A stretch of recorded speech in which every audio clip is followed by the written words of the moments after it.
नमस्कार दोस्तों, इस वीडियो में आप CTET upper primary English pedagogy के कुछ महत्वपूर्ण प्रश्नों की श्रृंखला देखने जा रहे हैं। CTET upper primary English pedagogy series की ये प्रमुख 8वीं वीडियो है। अगर आप चैनल पर पहली बार विजिट कर रहे हैं तो इसको सब्सक्राइब करते हुए बेल आइकन को जरूर प्रेस कर लीजिएगा।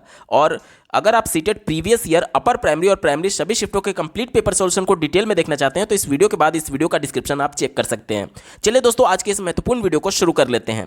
पहला प्रश्न आप अपने स्क्रीन पर देख पा रहे होंगे, which of the following statement on teaching of poetry is ideal, यानी कि बच्चों को पोयम यानी कविता पढ़ाने के संदर्भ में निम्नलिखित में से कौन सा कथन आइडियल है यानी कि सत्य है, हमसे पूछा जा रहा है। ठीक है, चलिए कविता के बारे में यानी काव्य के बारे में हमसे पूछा जा रहा है। कविता के माध्यम से बच्चे को सौंदर्य बोध का अनुभव कराया जा सकता है। इसके अलावा कविता को पढ़ने से बच्चे आनंद लेते हैं। जैसे कि कविता के अंत में जो तुकबंदी वाले शब्द होते हैं, जैसे ध्यान से समझिएगा, एक मोटा हाथी झूम के चला मकड़ी की जाल में जाके वो फंसा।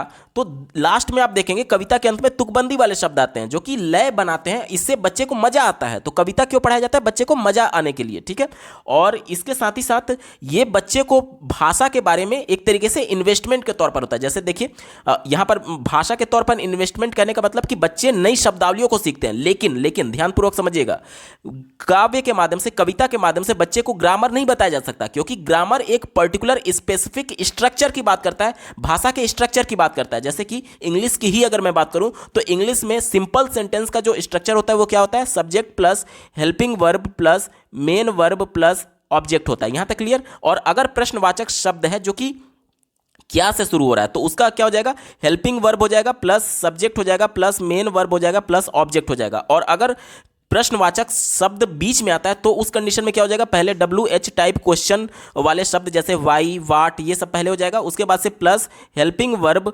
प्लस सब्जेक्ट हो जाएगा plus main verb plus object हो जाएगा। ये पूरा स्ट्रक्चर होता है। अब मैं आपको एक कविता सुना रहा हूं, उस कविता को देख करके समझिएगा कि क्या ये स्ट्रक्चर को फॉलो कर रहा है। कविता है, पोयम है, Johnny Johnny yes papa, eating sugar no papa, telling a lie no papa, open your mouth ha ha हा। तो अब यहां पर जब जॉनी से उसके पिता ने पूछा कि क्या तुमने शुगर खाया है, तो उसके पिता के द्वारा पूछा गया कि क्या तुमने शुगर खाया है, तो इसका स्ट्रक्चर क्या बनेगा? Have you eaten the sugar, ये होना चाहिए। लेकिन कविता में क्या है?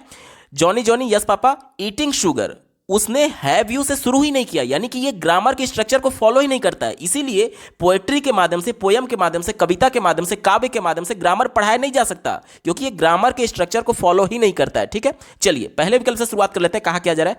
Poetry should be used to teach grammar. कहा जा रहा है कि बच्चों को ग्रामर यानी कि व्याकरण पढ़ाने के लिए पोएट्री यूज करना चाहिए। अभी मैंने आपको प्रूफ करके दिखा दिया कि जो पोएट्री होती है वो ग्रामर के स्ट्रक्चर को फॉलो ही नहीं करती है, तो इसके माध्यम से हम बच्चे को ग्रामर नहीं पढ़ा सकते। विकल्प निगेटिव हो गया। दूसरा देखिए, poetry is just for appreciation pleasure and enjoyment. Pleasure यानी खुशी के लिए और एंजॉयमेंट यानी उसे मजा आ रहा होता है बच्चे को लय तुकबंदी वाले शब्दों को सुन करके। तो ये बात तो बिल्कुल सही है, हमारा उत्तर होगा। तीसरा देखिए, poetry is an input for language learning. अभी मैंने आपको बताया, देखिए बच्चे को भले ही ग्रामर आप नहीं बता सकते, स्ट्रक्चर नहीं बता सकते, लेकिन जब बच्चा ये सुनेगा ईटिंग शुगर नो पापा, तो कम से कम बच्चे को ये तो पता चल रहा है कि हाँ, ईट मीन्स खाना होता है, शुगर मीन्स चीनी होता है। ये सभी कम से कम शब्दावलियों के बारे में तो बच्चा जान रहा है। और शब्दावलियों के बारे में जानना यानी सीधे तौर पर उस भाषा के, जो अंग्रेजी में पोएम पढ़ रहा है तो अंग्रेजी भाषा के शब्दावलियों को जानना, यानी लैंग्वेज इनपुट की तरह ये होगा। तो ये बात तो बिल्कुल सही है, बच्चे कम से कम शब्दावली को तो जान रहे हैं और नए नए शब्दों को जानना ये इनपुट होता है भाषा को सीखने में। तो ये भी विकल्प पॉजिटिव है, हमारा उत्तर होगा। चौथा देखिए, poetry develops aesthetics and critical thinking. बिल्कुल सही बात है। कहा जा रहा है कि कविता के माध्यम से बच्चे में समालोचनात्मक चिंतन यानी क्रिटिकल थिंकिंग को बढ़ावा दिया जा सकता है। अब ये कैसे सही है, इसको ध्यान से समझिएगा। कई बार आपने देखा होगा कि कविता में कुछ कल्पनाओं की बात की जाती है कि एक भौरा है, वो विभिन्न प्रकार के प्राकृतिक सुंदरता में घूम रहा है। तो वहाँ पर जो कविता बच्चे को पढ़ रहा है, जो बच्चे को कविता पढ़ाया जा रहा है, वो प्राकृतिक वातावरण उसके समक्ष नहीं है, प्रत्यक्ष नहीं है। फिर भी बच्चा उस इन्वायरमेंट को कहीं ना कहीं महसूस कर पाता है, फील कर पाता है। ये कैसे होता है? ये क्रिटिकल थिंकिंग से होता है। वो चीज़ों के बारे में चिंतन करने लगता है कि हाँ, इस प्रकार की परिस्थिति हुई होगी। तो इसे ही तो क्रिटिकल थिंकिंग कहते हैं। यानी जो कुछ बच्चे के समक्ष नहीं है उसका अमूर्त चिंतन करना ही तो क्रिटिकल थिंकिंग है। यानी ये भी बात बिल्कुल पॉजिटिव हो कि हमारा उत्तर होगा BCD, इसका बिल्कुल पॉजिटिव जवाब है। चलिए विकल्पों में चलते हैं। ऑप्शन नंबर 2 में बात की गई है, BCD इसका बिल्कुल एप्रोप्रिएट जवाब है। अगला प्रश्न आप अपने स्क्रीन पर देख पा रहे होंगे, कॉग्निटिव एकेडमिक लैंग्वेज प्रोफिशिएंसी, जिसे CALP बोला जाता है, रेफर्स टू। देखिए, CALP और BICS दो महत्वपूर्ण कॉन्सेप्ट है और दोनों भाषा को यूज करने के कौशल से संबंधित है। जैसे अगर मैं अपने दोस्तों के बीच जब बातचीत करूंगा या फिर अपने परिवार के सदस्यों के बीच बातचीत करूंगा तो मेरी लैंग्वेज, अभी जो मैं लैंग्वेज यूज कर रहा हूं, इससे अलग होती है। वहां पर मैं अनौपचारिक शब्दों का भी प्रयोग कर सकता हूं। क्यों? क्योंकि मेरे दोस्तों के बीच मैं अनौपचारिक शब्दों का प्रयोग के माध्यम से कहीं ना कहीं इंटरेक्शन कर सकता हूं। लेकिन जब किताबी भाषा की बात की जाएगी, तो वहां पर अनौपचारिक शब्द का प्रयोग नहीं किया जा सकता। ध्यान से समझिए मैं क्या कह रहा हूं। जो किताब की भाषा होती है वो औपचारिक भाषा होती है, और किताब की भाषा को यूज करने के सेंस में उसे हम लोग CALP बोलते हैं, यानी कि ये उच्च स्तरीय भाषा होती है, जिसे कॉग्निटिव एकेडमिक लैंग्वेज प्रोफिशिएंसी बोलते हैं। कॉग्निटिव का मतलब होता है संज्ञानात्मक तौर पर उच्च स्तरीय भाषा, ठीक है, संज्ञानात्मक तौर पर उच्च स्तरीय भाषा। लेकिन जब हम लोग BICS की बात करते हैं तो इसका फुल फॉर्म होता है basic interpersonal communication skill. Interpersonal का मतलब कि एक दूसरे से बातचीत करने में जो हम लोग कम्युनिकेशन करने में जो भाषा का कौशल हम लोग यूज करते हैं उसे ही BICS कहा जाता है, और ये अनौपचारिक भाषा से संबंधित है। और CALP जो है वो औपचारिक भाषा से संबंधित है। यानी डे टू डे लाइफ में जो हम कम्युनिकेशन करने में भाषा का यूज कर रहे हैं उसके लिए जो हमारे अंदर कौशल है वो BICS है, और किताब की जो भाषा है उस भाषा को यूज करने का जो कौशल है वो CALP है। इसी को ध्यान में रख करके उत्तर ढूंढेंगे। चलिए चौथे विकल्प से शुरुआत कर लेते हैं। कहा जा रहा है कि language used for poetic device. देखिए, हमसे प्रश्न किसके बारे में पूछा गया? CALP के बारे में, यानी औपचारिक लैंग्वेज होना चाहिए। चौथा विकल्प दिया गया language used for poetic device, यानी कि पोएटिक डिवाइस का मतलब क्या होता है? यानी कि काव्य में जो भाषा प्रयोग किया जाता है। अब पोएटिक डिवाइस का मतलब कि काव्य कई प्रकार के होते हैं, जैसे जो शायरी किया जाता है, जो कवि सम्मेलन में शायरी होते हैं, वो भी पोएटिक डिवाइस के अंतर्गत आते हैं। तो क्या वो CALP के अंतर्गत आएगा? नहीं आएगा। क्यों नहीं आएगा? क्योंकि वहां पर कई बार आप देखते होंगे कि कुछ बिलो द बेल्ट भी कुछ ना कुछ सटायर मारे जाते हैं, जो कि कहीं ना कहीं औपचारिक तौर पर नहीं देखा जा सकता। वो अनौपचारिक भाषा का प्रयोग करते हैं, क्योंकि कई बार थोड़े से वल्गर टाइप के भी शायरी होती है जो कि औपचारिक नहीं माना जा सकता। इसलिए इसे हम लोग एक तरीके से अनौपचारिक भाषा कौशल के अंतर्गत रखते हैं, और ये होता है BICS। प्रश्न हमसे CALP के बारे में पूछा गया है, तो ये हमारा उत्तर नहीं होगा। तीसरा देखिए, कम्युनिकेटिव लैंग्वेज स्किल। कम्युनिकेटिव यानी कि जो हम लोग बातचीत करने में जो भाषा को यूज कर रहे हैं उसका स्किल जो हमारे अंदर। तो अभी मैंने आपको बताया कि जो डे टू डे लाइफ में हम लोग कम्युनिकेशन करने में स्किल हमारे अंदर होती है कम्युनिकेशन की, उसे हम लोग BICS बोलते हैं। तो ये तो CALP है नहीं, हमारा उत्तर नहीं होगा। दूसरा देखिए, language used for day to day and here and now communication. कहा जा रहा है कि डे टू डे लाइफ में जो कम्युनिकेशन करने के लिए यूज किया जाता है, तो वो मैंने आपको अभी बताया कि ये BICS से जुड़ा हुआ है। हमारा उत्तर नहीं होगा। एक ही विकल्प बचा, ऑप्शन नंबर 1। देखिए, अब आपको सोचना ही नहीं है। Complex and abstract ideas and conveyed through abstract language, ये हमारा CALP से जुड़ा हुआ है, जो कि औपचारिक भाषा होती है। ठीक है, ऑप्शन नंबर 1 बिल्कुल एप्रोप्रिएट है, यही इसका सटीक जवाब हो जाएगा। अगला प्रश्न पूछा गया था, heuristic as a strategy in reading a literary text is. ध्यान से समझिएगा, हमसे पूछा जा रहा है कि जो ह्यूरिस्टिक स्ट्रेटेजी होता है वो क्या होता है। तो ह्यूरिस्टिक का मतलब होता है अनुमान लगाना। ठीक है, यानी अनुमान विधि के बारे में हमसे पूछा जा रहा है। जो भी विकल्प अनुमान लगाने के सेंस में होगा वही हमारा उत्तर हो जाएगा। चौथे विकल्प से शुरुआत करते हैं। कहा जा रहा है कि discussing the characters of the story, यानी कि जो कहानी है उसके पात्रों के बारे में डिस्कस करना। तो यहां पर कोई अनुमान तो है नहीं, तो ये हमारा उत्तर नहीं होगा। तीसरा देखिए, एनालाइजिंग द स्टोरी क्रिटिकली, यानी कि जो कहानी है उसको एनालाइज करने की बात की जा रही है, यानी यहां पर भी अनुमान की बात नहीं की जा रही, हमारा उत्तर नहीं होगा। दूसरा देखिए, री writing the literary text into a different way, यानी कि एक साहित्य के पार्ट को फिर से दूसरे भाषा में, एक तरीके से दूसरे वे में लिखने की बात की जा रही है, रीराइट करने की बात की जा रही है। तो यहां पर भी अनुमान लगाने के सेंस में नहीं है, हमारा उत्तर नहीं होगा। एक ही विकल्प बचा, ऑप्शन नंबर 1 देखिए, प्रिडिक्टिंग। प्रिडिक्टिंग का मतलब क्या होता है? प्रिडिक्ट का मतलब क्या होता है? अनुमान लगाना। The events and idea of the solving a problem, तो यहां पर अनुमान लगाने की बात की जा रही है, और ह्यूरिस्टिक का मतलब ही होता है अनुमान विधि। तो ऑप्शन नंबर 1 यहां पर बिल्कुल एप्रोप्रिएट है, यही इसका सटीक जवाब हो जाएगा। अगला प्रश्न पूछा गया था, authentic material refers to. Authentic material क्या होता है, ये हमसे पूछा जा रहा है। आपने कई प्रश्नों में सीटेट के पेपर में देखा होगा, ऑथेंटिक सामग्री किसे माना जा सकता है, वो हमसे पूछा जाता है। तो जो भी बच्चे की सांस्कृतिक पृष्ठभूमि से जुड़ा हुआ है और डायरेक्टली बच्चे के सांस्कृतिक भाषा की बात करेगा। सांस्कृतिक भाषा क्या होता है? जो कि बच्चे के संस्कृति में बोली जा रही है, यानी बच्चे के परिवेश में बोली जाने वाली भाषा को ही हम लोग बच्चे की सांस्कृतिक भाषा के तौर पर देखते हैं। अब जैसे मान लीजिए कि एक रेस्टोरेंट है बच्चे के स्थानीय क्षेत्र में, अब वहाँ पर जो रेस्टोरेंट है, जो ढाबा है, वहाँ पर जो मेनू कार्ड होगा यानी खाने की जो व्यंजन सूची होती है, उसमें जो व्यंजन का नाम लिखा रहेगा यानी डिश का जो नाम लिखा रहेगा वो बच्चे के स्थानीय क्षेत्र से जुड़े हुए भाषा में लिखा रहेगा। अब वहाँ पर चाइनीज भाषा में थोड़ी लिखा रहेगा, क्योंकि वो ढाबा वहाँ के स्थानीय लोग के लिए, और वहाँ के स्थानीय लोग के समझ में आने वाली भाषा को ही तो वहाँ पर प्रमाणिक माना जाएगा, और वहाँ के लोग के समझे जाने वाली भाषा के बारे में लिखा जाएगा। अब यहीं मान लीजिए कि रेस्टोरेंट में चाइना के रेस्टोरेंट में वही डिश बन रहा है, तो वहाँ पर अब यहाँ इंडिया वाला लैंग्वेज थोड़ी लिखा जाएगा, चाइनीज लोग यहाँ वाले लैंग्वेज को थोड़ी समझेंगे, वहाँ के स्थानीय परिवेश में जिस प्रकार से उस डिश का नाम होगा वहाँ के हिसाब से लिखा जाएगा। यानी बच्चे के परिवेश में, जो बच्चे के परिवेश की और बच्चे के सांस्कृतिक पृष्ठभूमि से जुड़े हुए भाषा की बात करेगा, वही हमारा ऑथेंटिक मटेरियल होता है। ठीक है, चलिए पहले विकल्प से शुरुआत कर लेते हैं। Any text developed by text book writers, यानी कहा जा रहा है कि एक लेख जो कि किसी टेक्स्ट बुक यानी किताब के राइटर के द्वारा लिखा गया है। तो अब किताब का राइटर कहाँ का है ये क्लियर नहीं किया गया है। अमेरिका का राइटर होगा तो वो भी किताब का राइटर बोला जाएगा, चाइनीज होगा तो वो भी किताब का राइटर बोला जाएगा, लेकिन वो बच्चे के सांस्कृतिक पृष्ठभूमि से जुड़े भाषा की बात नहीं करेगा। अब अमेरिका का राइटर होगा तो वो तो इंग्लिश में लिखेगा, चाइनीज वाला चाइना भाषा में लिखेगा, चाइनीज भाषा में लिखेगा। तो यहाँ पर बच्चे के जो स्थानीय परिवेश से जुड़े भाषा की बात नहीं की जा रही है, इसलिए इसे ऑथेंटिक मटेरियल के तौर पर नहीं देख सकते हैं। विकल्प निगेटिव हो गया, हमारा उत्तर नहीं होगा। दूसरा देखिए, एनी टेक्स्ट ऑडियो वीडियो और ऑब्जेक्ट डेवलप्ड और रिटन इन कंट्रीब्ड। कंट्रीब्ड का मतलब होता है काल्पनिक, ठीक है, काल्पनिक नेचुरल लैंग्वेज एंड कॉन्टेक्स्ट। तो यहां पर देखिए नेचुरल लैंग्वेज की तो बात की जा रही है, लेकिन काल्पनिक नेचुरल लैंग्वेज की बात की जा रही है। नेचुरल लैंग्वेज क्या होता है? बच्चे के परिवेश में बोली जा रही भाषा को हम लोग नेचुरल लैंग्वेज के तौर पर देखते हैं, लेकिन ये काल्पनिक बोला जा रहा है, इस वजह से विकल्प निगेटिव हो गया, हमारा उत्तर नहीं होगा।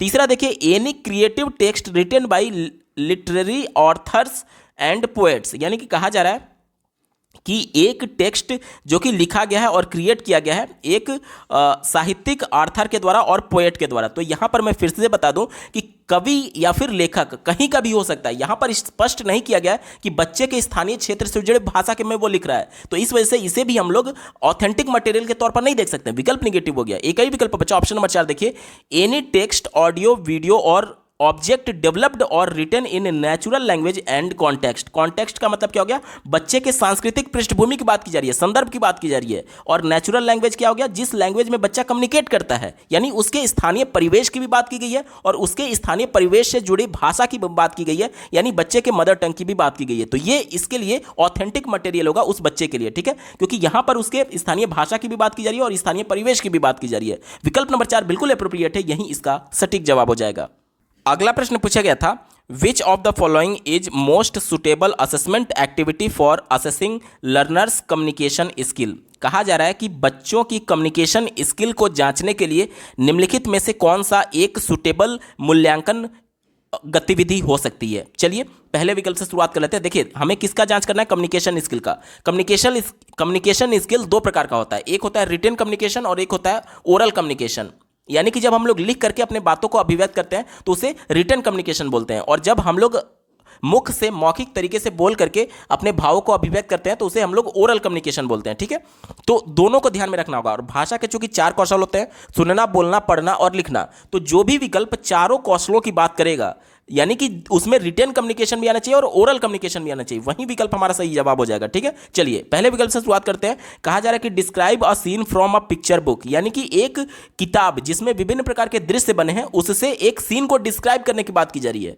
तो यहां पर ज्यादा से ज्यादा केवल 2 ही कौशल आएगा। एक तो बच्चा किताब को पढ़ रहा है तो पठन कौशल, और उसको जब बोलेगा तो वाचन कौशल। बाकी के 2 कौशल की बात ही नहीं की जा रही है। विकल्प निगेटिव हो गया, हमारा उत्तर नहीं होगा। दूसरा देखिए, written a speech in given situation, यानी एक दिए गए परिस्थिति में एक लेख लिखने की बात की जा रही है, एक स्पीच लिखने की बात की जा रही है। तो यहां पर भी केवल लेखन की बात की जा रही है, बाकी के 3 कौशल की बात ही नहीं की जा रही है। विकल्प निगेटिव हो गया, हमारा उत्तर नहीं होगा। तीसरा देखिए, listening to an audio text. Audio text सुनने में श्रवण कौशल विकसित होगा और सुना गया है, देखिए, and responding to it orally, और उसके बाद से मौखिक तौर पर उस पर रिस्पॉन्ड किया गया है, यानी प्रतिक्रिया दिया गया है। तो एक तो सुना गया तो उससे श्रवण कौशल और प्रतिक्रिया देने में वाचन कौशल, यानी 2 ही कौशल की बात हो रही है, हमारा उत्तर नहीं होगा। लेकिन अगर बात करें ऑप्शन नंबर 4 की, playing a role in a role play, यानी कि एक नाटक में एक कैरेक्टर को निभाने के सेंस में कहा जा रहा है, तो यह विकल्प चारों कौशल की बात करेगा। कैसे? ध्यान से समझिएगा। जब बच्चा एक्टिविटी के लिए नाटक लिख रहा होगा तो नाटक लिखने के लिए सबसे पहले उसको क्या करना होगा, लिखना होगा, नाटक के कैरेक्टर्स को लिखना होगा। तो इससे लेखन कौशल विकसित हुआ। अब जब नाटक लिख लिया जाएगा तो सभी कैरेक्टर्स को उसका अलग अलग जो स्क्रिप्ट होता है वो दिया जाता है। बच्चे जब स्क्रिप्ट पढ़ेंगे यानी अलग अलग कैरेक्टर जब स्क्रिप्ट पढ़ रहे हैं तो इससे उनमें पठन कौशल विकसित होगा।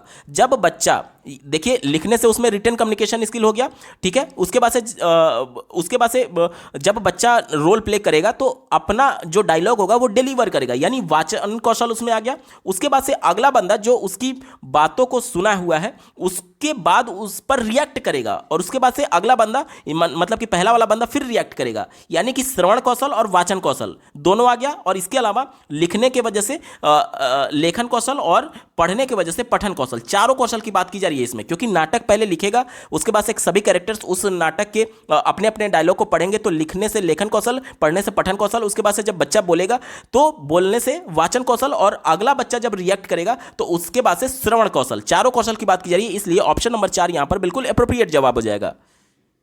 अगला प्रश्न आप अपने स्क्रीन पर देख पा रहे होंगे, a teacher should teach poetry with utmost care, यानी कि एक शिक्षक को पोएट्री यानी कविता पढ़ाते समय, काव्य पढ़ाते समय विशेष तौर पर ध्यान रखना चाहिए। आगे पढ़िए, on the basis of the following points choose the most appropriate alternative, यानी कि दिए गए विकल्पों में से मोस्ट अप्रोप्रिएटिव कौन सा है कविता पढ़ाने के लिए, काव्य पढ़ाने के लिए हमसे पूछा जा रहा है।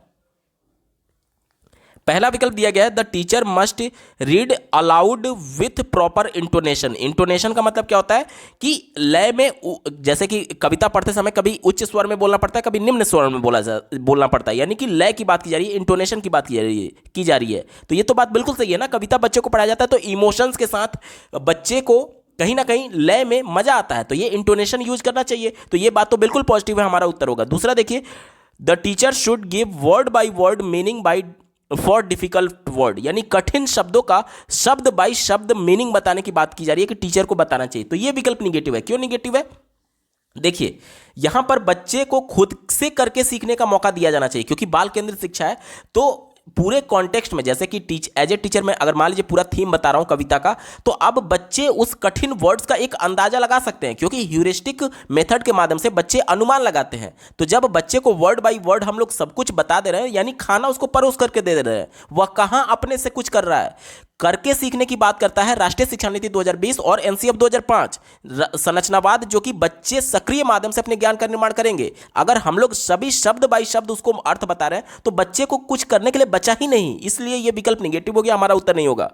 तीसरा देखिए, voice and face of teacher must show emotions, यानी कि कहा जा रहा है कि जो टीचर का आवाज है और जो उसकी चेहरे है वो इमोशन यानी संवेगों को कहीं ना कहीं शो करने चाहिए कविता पढ़ाने के दौरान। बिल्कुल सही बात है। कविता क्या होता है कि इमोशन से भरे होते हैं, मतलब कि विभिन्न प्रकार के संवेगों से भरे होते हैं, विभिन्न प्रकार के रस होते हैं इसमें, जैसे कि वीर रस, श्रृंगार रस, ये सभी चीज़ें अलंकार होते हैं जो कि हम अपने चेहरे के एक्सप्रेशंस के माध्यम से कम्युनिकेट कर सकते हैं। तो इससे क्या होता है कि कविता जो अगला बंदा सुन रहा है वो और अच्छे तरीके से समझ पाता है जब हम इमोशंस के साथ पढ़ते हैं। तो ये भी बात बिल्कुल सही है, हमारा उत्तर होगा। चौथा देखिए, teacher should ask question for student understanding. अब राष्ट्रीय शिक्षा नीति 2020 सतत और व्यापक मूल्यांकन की बात करता है, यानी जब बच्चा गतिविधि कर रहा है या जो कुछ भी पढ़ रहा है, सीख रहा है, उसी दौरान उसका मूल्यांकन होना चाहिए। अब बच्चे से जब हम लोग प्रश्न पूछेंगे तभी तो उसके बारे में जान पाएंगे कि हाँ वो समझ पा रहा है या नहीं। जैसे कि एक कविता बच्चे को पढ़ा दिया गया, तो अब उस कविता में जो कैरेक्टर्स होंगे या फिर जिसका भी जिक्र किया गया होगा उस पर आधारित बच्चे से प्रश्न पूछने से एज ए टीचर हमें यह फीडबैक मिल सकता है कि क्या हम सही विधि से पढ़ा पा रहे हैं या नहीं, या फिर बच्चे समझ पा रहे हैं या नहीं। यानी कि ये कहीं ना कहीं सतत और व्यापक मूल्यांकन का पार्ट है, यानी ये भी बिल्कुल सही जवाब हो जाएगा। हमारा उत्तर क्या बना? ACD दिए गए विकल्प में देखिए ऑप्शन नंबर 1 में बात की गई है, ACD आर करेक्ट, इसका बिल्कुल सटीक जवाब है। अगला प्रश्न पूछा गया था, रीड द फॉलोइंग स्टेटमेंट्स, यानी कि कहा जा रहा है कि निम्नलिखित कथनों को पढ़िए और सही कथन को चुनिए। पहला स्टेटमेंट दिया गया है, poetry is indeed spontaneous overflow of powerful feelings, यानी कि कहा जा रहा है कि कविता पढ़ने से बच्चे के अंदर पावरफुल फीलिंग जनरेट होती है, ओवरफ्लो होती है। तो बिल्कुल सही बात है। इसके जस्ट पहले वाले प्रश्न में आपने देखा था कि कविता को इमोशंस के साथ पढ़ाना चाहिए, यानी फीलिंग्स के साथ पढ़ाना चाहिए, संवेगों के साथ पढ़ाना चाहिए, यानी पावरफुल फीलिंग तो होगी, बिल्कुल पॉजिटिव है, हमारा उत्तर होगा। दूसरा देखिए क्या कहा जा रहा है कि poetry neither develops the knowledge of larger nor provides structural drill. Structural drill का मतलब क्या होता है? स्ट्रक्चर, भाषा का जो स्ट्रक्चर। अभी मैंने पहले वाले प्रश्न में आपको बताया था कि जो सिंपल सेंटेंस का स्ट्रक्चर होता है वो क्या होता है? Subject plus helping verb plus main verb plus object.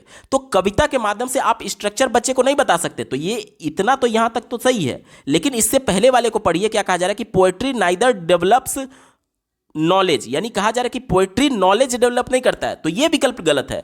देखिए आधा तो यहां तक ठीक था कि इसका स्ट्रक्चर नहीं पढ़ाया जा सकता, कविता के माध्यम से भाषा का स्ट्रक्चर नहीं बताया जा सकता, लेकिन ये कह रहा है कि इसके माध्यम से बच्चे कुछ सीखते ही नहीं है। तो ये निगेटिव है, क्योंकि कम से कम बच्चे शब्दावलियों के बारे में तो जानते हैं। जैसे Johnny Johnny yes papa, eating sugar no papa, तो कम से कम बच्चा नए शब्द शुगर को तो जान रहा है, बच्चा नए शब्द कम से कम ईटिंग को तो जान रहा है, यानी कहीं ना कहीं ये नॉलेज को बढ़ाता है, डेवलप करता है। और ये विकल्प उल्टा था, तो हमारा उत्तर नहीं होगा, निगेटिव हो गया, यानी ए सही है और बी गलत है। दिए गए विकल्प में देखिए only A is true, B is false, option number 2 इसका बिल्कुल एप्रोप्रिएट जवाब हो जाएगा। अगला प्रश्न पूछा गया था which of the following is not an essential component of poetry, यानी कि दिया गया है कि निम्नलिखित में से कौन सा एक कविता का एसेंशियल कंपोनेंट यानी महत्वपूर्ण अंग नहीं है। निगेटिव सेंस में पूछा गया, ध्यान दीजिएगा, निगेटिव सेंस में, इसी को ध्यान में रखकर के उत्तर ढूंढेंगे। पहला दिया गया एस्थेटिक इमोशंस एंड इमेजिनेशन। अभी मैंने पहले वाले प्रश्न में बताया था कि बच्चे कविताओं के माध्यम से कल्पना में खो जाते हैं, तो कहीं ना कहीं इसमें इमोशंस भी होता है यानी संवेग भी होता है, और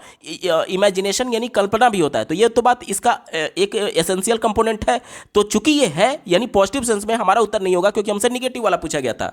दूसरा देखिए कहा जा रहा है रिदमिकल लैंग्वेज और मीटर। रिदम का मतलब क्या होता है? लय। लय में बच्चे जैसे गाते हैं एक मोटा हाथी झूम के चला मकड़ी की जाल में जाके वो फंसा, तो ये लय ही तो है, रिदम ही तो है, यानी ये भी एसेंशियल कंपोनेंट है, यानी ये भी पॉजिटिव हो गया, हमारा उत्तर नहीं होगा क्योंकि हमसे निगेटिव वाला पूछा गया था। तीसरा देखिए use of figure of speech, यानी कि फिगर ऑफ स्पीच क्या होता है? जिस प्रकार से आप हिंदी में अलंकार पढ़ते हैं उसी को अंग्रेजी में फिगर ऑफ स्पीच कहा जाता है। तो ये भी कहीं ना कहीं महत्वपूर्ण अंग होता है पोएट्री का, क्योंकि अलंकार क्या करता है? काव्य को सजाने का काम करता है। जिस प्रकार से महिलाएं आभूषण धारण करके महिलाएं सजती हैं, उसी प्रकार से काव्यों को अलंकार के माध्यम से सजाने का काम किया जाता है। तो ये भी कहीं ना कहीं कंपोनेंट है किसका? पोएट्री का। तो ये भी हमारा उत्तर नहीं होगा। एक ही विकल्प बचा ग्रामेटिकल स्ट्रक्चर। अब ग्रामेटिकल स्ट्रक्चर को हम कविता के माध्यम से नहीं पढ़ा सकते हैं। जैसे कि अभी मैंने इसके जस्ट पहले वाले प्रश्न में बताया था कि मान लीजिए Johnny Johnny yes papa, eating sugar no papa, तो उसके पापा जब पूछते हैं कि क्या तुमने शुगर खाया है, तो कायदे से तो ये होना चाहिए ना क्वेश्चन की have you eaten the sugar, लेकिन उन्होंने क्या बोला? कविता में क्या है? Johnny Johnny yes papa eating sugar, तो केवल ईटिंग शुगर की बात की जा रही है, जबकि वो स्ट्रक्चरली तौर पर देखा जाएगा या फिर ग्रामर के स्ट्रक्चर के तौर पर वो सही नहीं है। तो यानी कि हम ये कह सकते हैं कि बच्चे को कविता के माध्यम से हम ग्रामर का स्ट्रक्चर नहीं बता सकते, ये निगेटिव सेंस में है। और चूंकि निगेटिव वाला ही हमसे पूछा गया था, ऑप्शन नंबर 4 यहां पर बिल्कुल सटीक जवाब हो जाएगा। अगला प्रश्न पूछा गया था which of the following is an incorrect statement, यानी दिए गए विकल्पों में से कौन सा स्टेटमेंट गलत है। चौथे विकल्प से शुरुआत कर लेते हैं। कहा जा रहा है कि phonology is concern with the sound pattern of language, यानी कि जो साउंड पैटर्न होता है यानी ध्वनि के संदर्भ में हमसे कहा जा रहा है फोनोलॉजी साउंड पैटर्न से जुड़ी हुई है। तो ये तो बात बिल्कुल सही है, ये हमारा पॉजिटिव हो गया, तो हमारा उत्तर नहीं हो सकता क्योंकि हमसे इनकरेक्ट यानी निगेटिव वाला पूछा गया था। दूसरा देखिए impure vowels are known as diphthongs, बिल्कुल सही बात है। इम्प्योर वॉवेल क्या होता है? जो जैसे देखिए कई ऐसे वॉवेल होते हैं जो मतलब कि दो वॉवेल मिल करके, जैसे आप हिंदी में संयुक्त अक्षर पढ़ते हैं ना, संयुक्त अक्षर, तो वो क्या होता है? वो आपके दो अक्षरों से मिल करके बना होता है। उसी के सेंस में यहां पर कहा जा रहा है कि जो इम्प्योर वॉवेल होते हैं वो डिप्थोंग के नाम से जाने जाते हैं। तो ये भी बात बिल्कुल पॉजिटिव है, हमारा उत्तर नहीं होगा। तीसरा देखिए there are 5 vowel which produce 20 sounds. अब इंग्लिश की बात करें तो 5 वॉवेल होते हैं, 5 स्वर होते हैं, ए ई आई ओ यू, ये मिल करके 20 साउंड को प्रोड्यूस करते हैं। तो ये भी बात बिल्कुल पॉजिटिव है, हमारा उत्तर नहीं होगा। एक ही विकल्प बचा there are 4 nasal in English. कहा जा रहा है कि इंग्लिश में 4 नेजल्स हैं, तो ये गलत है। इंग्लिश में 3 नेजल होते हैं ना कि 4, तो ये विकल्प निगेटिव है। चूंकि हमसे इनकरेक्ट वाला निगेटिव वाला ही पूछा गया था, ऑप्शन नंबर 4 बिल्कुल एप्रोप्रिएट जवाब हो जाएगा। अगला प्रश्न पूछा गया था while setting the aim of teaching English as a teacher does not expect that the learner should. कहा ये जा रहा है कि एक इंग्लिश शिक्षक के तौर पर जब इंग्लिश पढ़ाने का लक्ष्य तय किया जाएगा तो निम्नलिखित में से कौन एक बच्चे से उम्मीद नहीं लगाई जाएगी इंग्लिश पढ़ने के दौरान। ठीक है, चलिए निगेटिव सेंस में पूछा गया, इसी को ध्यान में रखकर के उत्तर ढूंढेंगे। चौथा दिया गया use English when he she has to respond to call request and greeting etc, यानी ये कहा जा रहा है कि बच्चे जब एक तरीके से रिस्पॉन्ड करेंगे या फिर किसी का अभिवादन करेंगे, किसी को ग्रीटिंग देंगे, तो उस समय इंग्लिश का प्रयोग किया जाए। तो ये बात बिल्कुल सही है, क्योंकि ये सभी चीज़ें औपचारिक हो सकती हैं। जैसे देखिए, रिस्पॉन्ड करना कॉल पर, तो ये औपचारिक कॉल हो सकता है। रिक्वेस्ट करना यानी